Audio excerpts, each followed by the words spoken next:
Okay, I'm Abby here at Wilson's Garden Center, and we are outside the vegetable area in the Idea Gardens, and today we are planting potatoes and a tomato called Rapunzel, which is new this year, and this is really cool, a Tomtato, which is a combination of the two.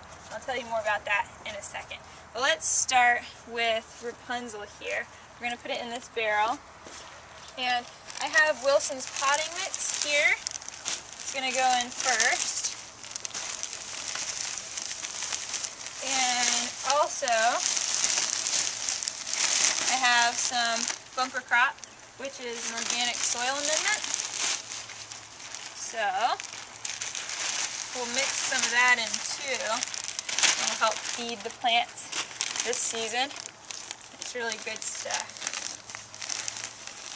Rapunzel is a cherry tomato, and it will produce trusses of fruit that are extremely long. They can have up to 40 cherry tomatoes on each truss. And so it's going to take over this fence. I'll tie it up as it grows, and we will be recording that process throughout the season. So you'll have to stick with us.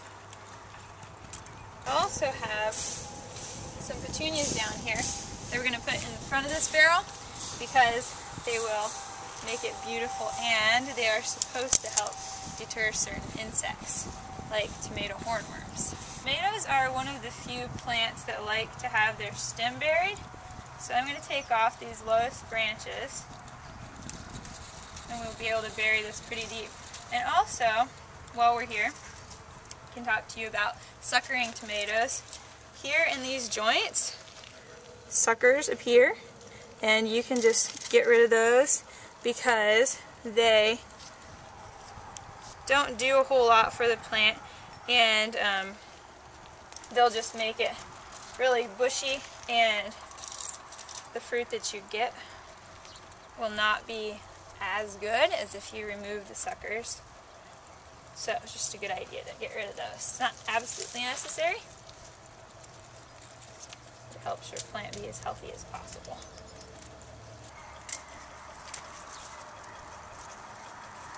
And let's put on the first twist tie. Now we are adding the beautiful petunias, because they will make our vegetable garden more interesting and wonderful. So we will be fertilizing this once a week throughout the season with an all-purpose fertilizer. And other than that, it should be pretty good to go. I may put some mulch on here to help conserve moisture. That would be a good idea. Alright, next we'll plant the potatoes.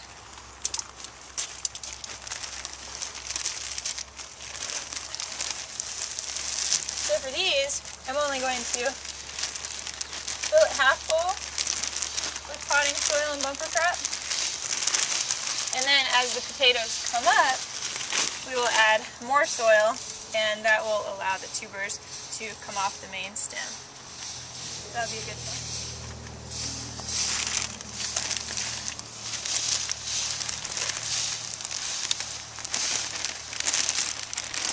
Okay, the potatoes just need to be a few inches down there. Don't you have to cut them up? Well, you can. These are small enough and really just have one prominent eye, so we're going to leave them this size.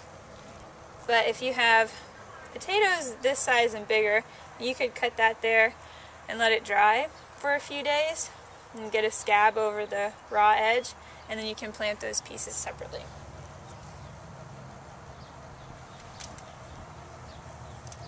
So that'll do it for the potatoes for now. Over here, we will plant the Tomtato. Let me tell you about it first.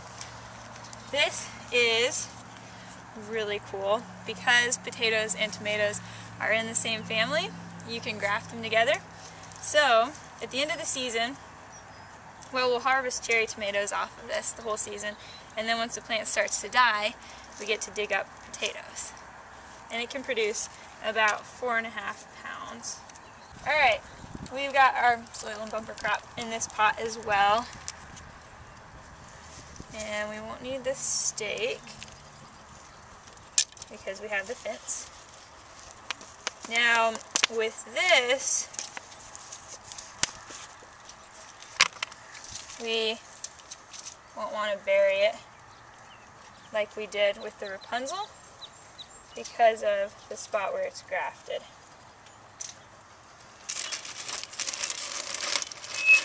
So only even with the soil.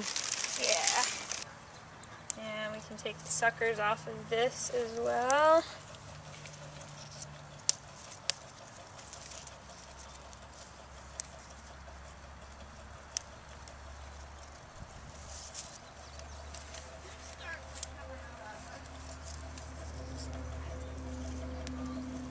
And that's the start. So, Tomtato, Rapunzel, and potatoes. And the potatoes are Kennebec variety. So we'll be keeping an eye on these and updating you in future videos. So stick with us and have a great gardening day.